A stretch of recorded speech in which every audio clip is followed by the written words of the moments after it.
멸치아담에 와주신 여러분, 정말 고맙습니다. 평안함과 복이 깃드시길 기원합니다. 구독과 좋아요는 저에게 큰 힘이 됩니다. 누더기 도포를 입은 떠돌이, 비단 치마를 입은 양반 교수. 처음엔 어울릴 것 같지 않았죠. 그런데요. 진짜 귀한 사람은 겉이 아니라 속에 있었답니다. 옛날 어느 고운 교수 서령 아씨가 살고 있었습니다. 겉보기엔 복 많은 양반가 딸이었지만 그녀의 속은 늘 가시밭이었죠. 서령은 아버지 뜻에 따라 탐욕스럽기로 소문난 부호 염씨의 아들과 혼례를 앞두고 있었습니다. 부귀영화를 위한 혼인, 정작 그녀의 마음은 묻힐 자리가 없었습니다. 답답한 날이면 서령은 몰래 담장을 넘어 뒷마당 우물가로 향하곤 했죠. 그런데 이상하게도 그 우물가엔 가끔씩 허름한 도포를 입은 사내가 앉아 있었습니다. 거지 같은 차림새였지만 그 눈빛은 어딘가 맑고 깊어서 서령의 눈길을 자꾸 끌었습니다.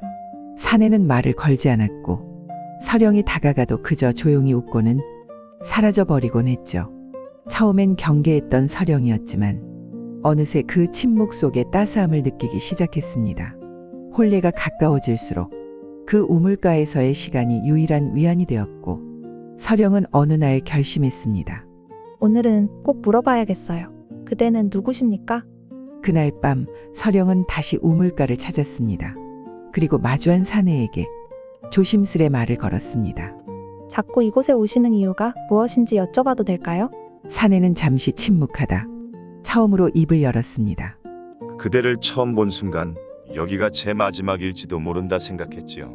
하지만 언제나 이 자린 그대가 먼저 와 있었습니다. 그 말에 서령은 숨이 멎는 듯했습니다. 이름도 모르는 사내의 한마디가 그녀의 가슴을 조용히 두드리고 있었던 것이죠. 우물가에서의 짧은 만남 이후 서령아 씨는 자꾸만 그 사내가 생각났습니다. 이름도 신분도 모르는 사람이었지만 그 미소 하나가 이상할 만큼 마음을 끌었죠.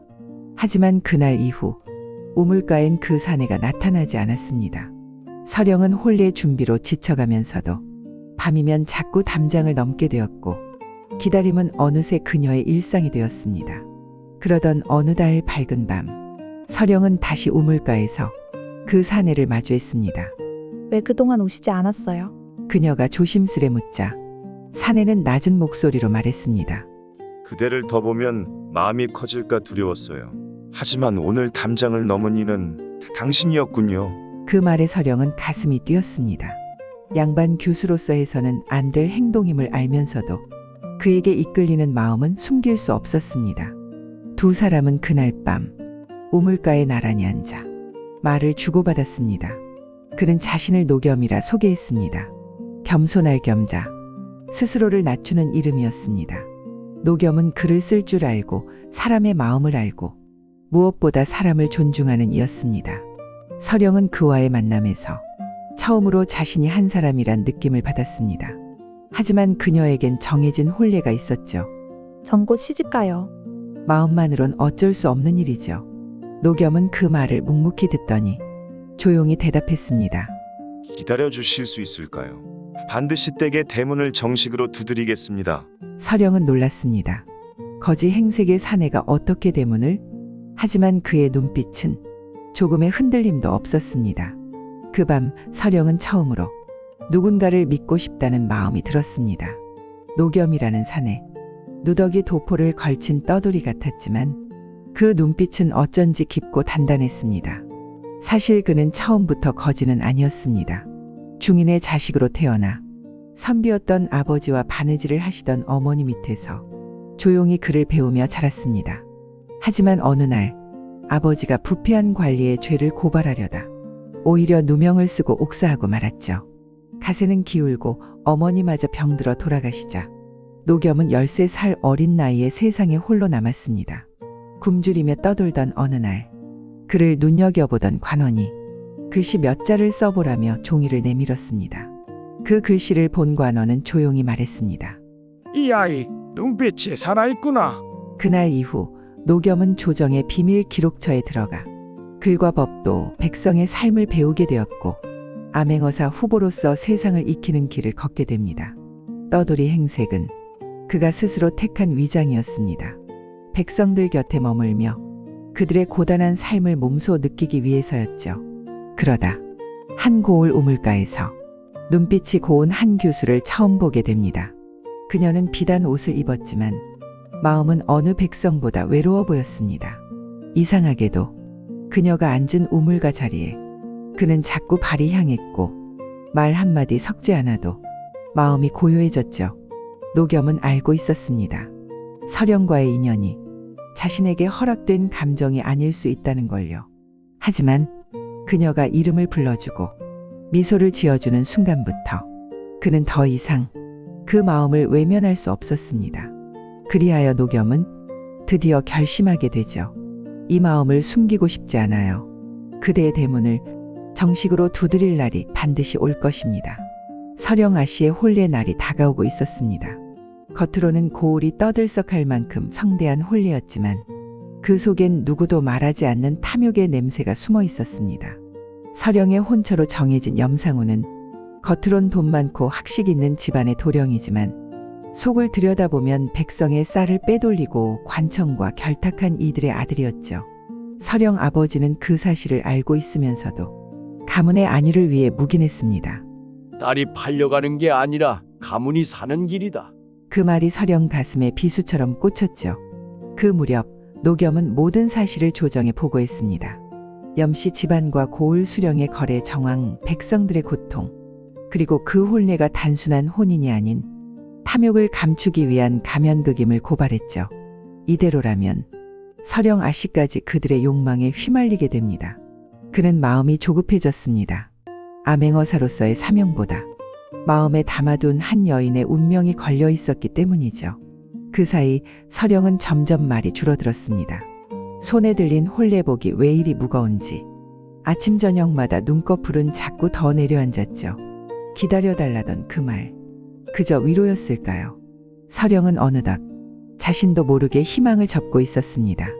그러던 어느 날 설영 아버지에게 낯선 사내가 찾아왔습니다. 조정의 명으로 염가의 장부를 살펴보려 합니다. 그 말에 설영 아버지는 당황했죠. 하지만 더 놀라운 건 그 사내의 입에서 익숙한 이름이 흘러나왔다는 겁니다. 노겸, 그 이름이 왜? 그 순간 설영의 가슴 어딘가에서 묻어두었던 희망 하나가 조용히 다시 고개를 들기 시작했습니다. 혼례날 아침 설영아 씨는 거울 앞에 앉아 금실로 수놓인 혼례복을 바라보았습니다. 모두가 복이라 말했지만 그녀는 그 옷이 마치 자신을 가두는 족쇄처럼 느껴졌죠. 혼례 행렬이 마당에 들어서려는 찰나 멀리서 말발굽 소리가 들려왔습니다. 잠시 후 검은 갓을 쓴 사내가 앞장선 말 행렬이 혼례집 앞에 멈춰섰죠. 전하의 명을 받들어 출두하오. 이 고을의 부정과 탐욕을 낱낱이 밝히겠습니다. 그 목소리, 그 모습은 바로 그 사내 노겸이었습니다. 거지 차림으로 우물가에 앉아있던 그가 이젠 조정의 인장을 지닌 암행어사로 설영 앞에 나타난 것이었습니다. 사람들은 술렁였고 설영은 숨이 멎는 듯 가슴이 뛰었습니다. 노겸은 차분히 염씨 집안의 죄목을 고하였고 포졸들은 숨겨진 장부와 증거들을 들고 나왔습니다. 혼례상은 뒤집혔고 염상우는 포박되어 끌려갔습니다. 설영 아버지는 주저앉아 중얼거렸습니다. 가문을 살리려다 내 딸을 희생시킬 뻔했구나. 그때 노겸이 앞으로 나섰습니다. 혼례란 두 마음이 있어야 참된 법입니다. 이 혼례는 탐욕으로 덧칠된 가면이었을 뿐입니다. 그리고 조용히 설영을 바라보았습니다. 그 눈빛엔 말하지 않아도 전해지는 긴 기다림에 진심이 담겨 있었죠. 설영은 살며시 미소를 지었습니다. 오셨군요. 약속 정말 지키셨네요. 그날 많은 이들이 말했습니다. 거지인 줄 알았던 사내가 어사였다니? 양반 교수가 눈빛 하나로 사람을 알아봤다더라. 하지만 정작 그 두 사람은 세상의 소문보다 서로의 믿음 하나가 더 소중했답니다. 혼례는 무너졌지만 설영아 씨의 마음은 이상하리만큼 고요했습니다. 마치 스스로도 몰랐던 짐을 그제야 내려놓은 듯한 기분이었죠. 그날 밤 설영은 우물가로 향했습니다.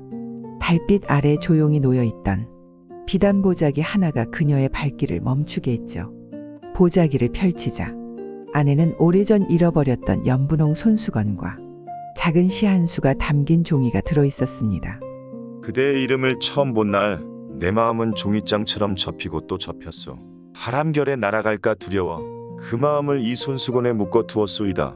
서령은 손수건을 가슴에 안고 한참을 말없이 앉아 있었습니다. 그토록 고요한 밤, 그녀는 처음으로 마음 깊숙이 노겸을 진심으로 믿고 싶다 생각했습니다. 다음 날, 서령은 노겸이 머무는 관아의 별채를 찾았습니다. 말없이 비단 보자기를 내민 그녀에게 노겸은 조용히 말했죠. 그걸 찾으셨군요. 서령은 미소 지으며 대답했습니다. 당신이 떠났던 그 자리, 언제나 그곳에 있었어요. 그리고 덧붙였습니다. 이제는 기다리기보다 함께 걸어가고 싶습니다. 어디든 당신이 가는 길이라면. 그 말에 노겸은 고개를 숙였고 잠시 후 살며시 그녀의 손을 잡았습니다. 그 손엔 반지도 비단도 없었지만 그보다 귀한 믿음과 약속이 담겨 있었습니다. 그날 밤 우물가엔 달빛이 유난히 밝게 내려앉았습니다. 마치 두 사람의 맺음을 하늘이 조용히 축복해 주는 것처럼요. 며칠 뒤 혼례가 다시 올려졌습니다.